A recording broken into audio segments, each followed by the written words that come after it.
Welcome back to the International Radio Show, Wealthfield Radio Show with your host, Dr. Sharon Barnes. I'm here with Lionel Thomas. We're talking about ADUs, the valuation, steps you can take to improve your property value. And so when Lionel, we were talking in the last segment, and we were talking about, conversion of a house within the footprint. Yes. We didn't even mention, attaching, because that same location, they not only wanted to split the home with the master bedroom and adding the kitchen, but also converting the garage would be a junior ADU. Yep. So really trying to turn it into a triplex. Okay, so the laws allow for certain things, but like you say, they're site specific. Yes, exactly. City specific. Yeah, Site specific, yeah, yes. and that's why it's so important to put together a team and to get the right resources and to get local resources as local as possible. We know contractors and people, they have to drive, and we got projects all over. But if you can put together a team, so when you have questions, you can get them answered, and a person like myself with a consultant, you can call me and ask me the same question maybe 4 times or 5 times, but not bother your architect or your contractor, because you want their time to be spent getting the job done and moving the permits down the pipeline and getting the structure up on your property.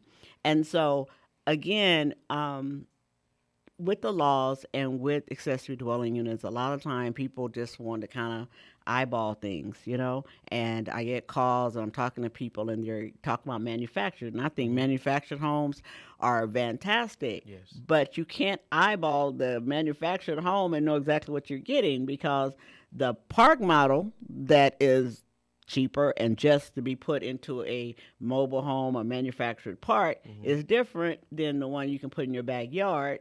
And then that one can be different because if you go, I think it's MHP, or you go to a certain level, it's built to the same level as the standard stick build. Yeah. It's just partially done in the factory. But if I walk through 3 identical homes, I mean, structurally, my eye sees the same thing. Yes. But my pocketbook won't, and the value of my property won't. Yes. So can you talk a little bit about what you're seeing and maybe some precautions we can take when we're looking towards manufactured homes as ADU? All right. So just speaking from experience, from my recent memory, I've done one in Miraloma that was like a home built in, let's say, 1940 on maybe half an acre of land. Okay. And this, they had a family settlement, and they moved a manufactured home from one site to this site in Rupa Valley. Okay. And obviously it's unique. So as an appraiser, picture this, okay? We already described that scenario where the single family is now a duplex, and then we need to find a duplex with 3 bedroom, 2 bathroom, and 1. Now we're looking at a single family, single family, and we're looking for a comparable that has a manufactured home or prefab home in the backyard. And it gets kind of tricky. We, as an appraiser, you have to prove your adjustments. You have to prove why you do things. You can't just make it up. Right. So I find myself searching 5 to 10 miles or going years back trying to locate just one house with that kind of setup. And then have to make the adjustments as to the try quality to justify and all that. the decision. Wow. And so we talked about moving, because I had a call with someone that they said they could get a manufactured home, put it in their backyard and everything. But if it's not on the solid foundation, it's not real estate. Number one. It's movable. Yeah. Number 2, I've been told and ran into issues that they say once a manufactured home, say if it's in a park or on a lot, if it's moved to another location, it's not insurable. It's like all kind of issues that come up with that. I didn't like the assignment. It was for a family. Okay. But I did it, and like I said, a lot of the appraisals I can just do them. I can just dance through it. Okay. Boom, boom, boom, boom, boom. Here you go, customer, Right. But sometimes you get properties that are so unique that I'm uncomfortable with my decision making, because I already know that there's not a lot of, this is a unique, one-of-a-kind property. Like basically appraising a church would be another example. Right. Because all churches are unique. Yeah. So what you're describing right now is kind of unique, but over time, and as more people make this step, it will become the norm, and there will be comparables. But there needs to be, I guess, more infrastructure to get more done quickly, I suppose. Yeah, and I think, I mean, and one of the things that I really fell in love with at first, and I've kind of, and not really backed off, but I've seen some of the issues, is that I thought that with a standard home and getting a modular, okay, the modulars are not the old trailer park Yeah. homes we're No, they're looking at. nice. They're Yeah. not your grandparents, Hmm. trailer home, They're right? efficient. And they're efficient and Yeah. they're brand new and Hmm. they're the modular is built, I mean, to the same standard as ground up. They're just in the factory, kind of Yeah. like a car assembly Yeah. line, right? It's the future. And everything. And so to get them there, and they're still a little bit cheaper, and to work with a company like US Modular that I'm associated with, to get it from beginning to end Hmm. and still save some money was a great thing. But I had some insurance people that says that in your mixing construction types, ground up and modular, that when we come to insuring the property, they had issue. And then again, with some appraisers not being, trained, they'll look at that modular and try to assess it like it's a trailer park modular Hmm. versus, you know, California standard construction. Yeah. And so any tips on that, or Well, other than picking the right modular company, yeah. any tips on that? Well, this is why appraisers, we have different forms. Okay. So when you're doing a manufactured modular or mobile home is kind of what, they're the three M's. Yeah. You're going to use what's called a 104C. It has Okay. its own specific form and like valuation process. Okay. When you're doing a single family, you just use a regular 1004 or what's called a URAR, Uniform Residential Appraisal Report.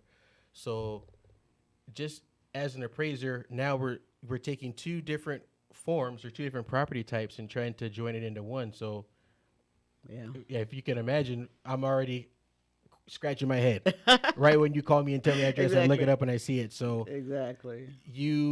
like I said earlier, you need to search wide and go back in time to try to find one, two, or three in order to justify your decisions. But Yeah. it's a Uh, challenging one. Yeah, and I think that, I mean, this is common for any new industry, anything that's Yeah. coming out, and it people shouldn't be discouraged. No. Again, this is the niche that I'm carving out as a consultant with ADU Advantage, just to be there because it's so many moving pieces. A lot of times, homeowners haven't built anything before. Number one, Yeah. Number two is that things change from day to day, and talking to the city, because we can go to the city and talk to the same person Yeah. about the same project and get a different response based on the words we use. Yeah. Yeah. Exactly Okay. right. And so using all that, we're here to let you know that there's resources, and that every industry that's involved in real estate, like the appraiser, Hmm. like the contractor, consultants like myself, Hmm. we're all trying to work together to make this possible and just to be a resource and so forth. If I had to speak on it for a second, I would say find like a vacant site and just build two modulars there, Exactly. right? And that would be at least conforming on that form. But to be honest with you, the forms are all supposed to be changing pretty soon here. So, and the appraisal industry is changing too as we speak. And we appraisers want to do good work. We want to make sure that our appraisals are quality and dependable. And when there's new types and new zoning rules and things are rolling on and changing, Exactly. we're like kind of the last horse in the cart, so to speak, to Yeah. get our new rules of engagement. If you know what I'm saying. Yep. Yeah, and I understand you talk about like forms changing. On the multiple listing service now for realtors, there's Mhm. the section where they ask this whole series of questions about an accessory dwelling unit, Mhm. and people are relying on that information, but we still need a lot of education, because just because we call it a concita Yeah. or a granny flat, Yeah. or some other in-law quarters, Yeah. does not mean it's not an ADU, Exactly. and it doesn't mean it is an ADU. Exactly. So you have to understand, the components and record the information as well as possible, and to reach out to people who understand accessory dwelling units, because it's not simple and it's a moving target right now. Yes. So to kind of go back to the comparable conversation, depending on how someone enters that listing, Exactly. that's how I'm gonna locate it. So if you enter it as a multifamily property or a residential income, and I'm looking for comps in residential, it's not going to be found. Exactly. Right? So we have to really, and I guess the MLS systems and the developers have to really look at that and look at what is the best process, and then educate all the users Exactly. and how it's set up so that we can all use it uniformly. Yeah, uniformly. Yeah, and I understand that. And like I said, I'm trying to help be that one of those educational hubs to help train people, and and I know it's the attorney in me, but words matter, okay? The law is for accessory dwelling units, okay? Yes. And they have a definition.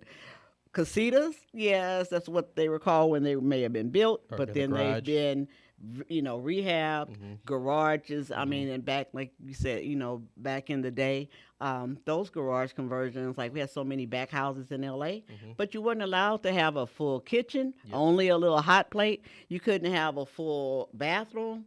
And so we're not talking about those. We're talking about sustainable living spaces. And if you do have some of those old illegal, I will just say this real quick, if you do have those conversions or structures that wasn't, permitted fully or at all, and you kind of know that, or you can't prove this permitted, that the accessory dwelling unit laws now are allowing amnesty for those violations and allowing people to bring them up to code. Nice. Now, it does cost, but the cost of bringing an illegal structure up to code is a lot less than if you have a fire in that structure and somebody gets hurt. Yes. Okay? Because you're not supposed to have people living in illegal structures, and if there's a fire or an emergency and they find out that you are renting that or having people live long term in that, the insurance company can wipe you out. Can I speak on that? So yes,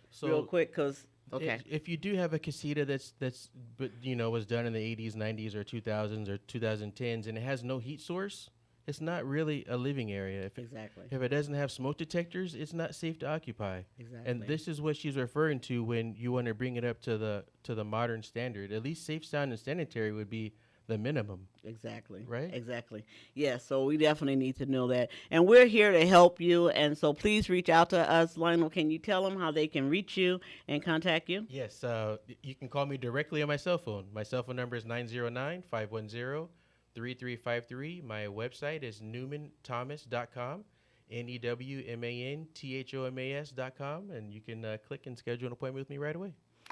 Thank you so much for listening in. I'm Dr. Sharon Barnes, and you can reach me, connect with me on social media at ADU Advantage on LinkedIn and YouTube. Dr. Sharon Barnes, Real Estate and ADUs on Facebook.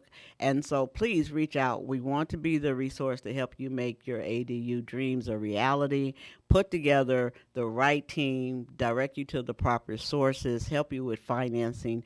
And if you're in the industry and you're looking to serve more people and make more connections and get more projects in the Inland Empire, please connect to me, because I am building a unit, networking unit to really serve our community. So have a great day, and I will see you next month. Be safe.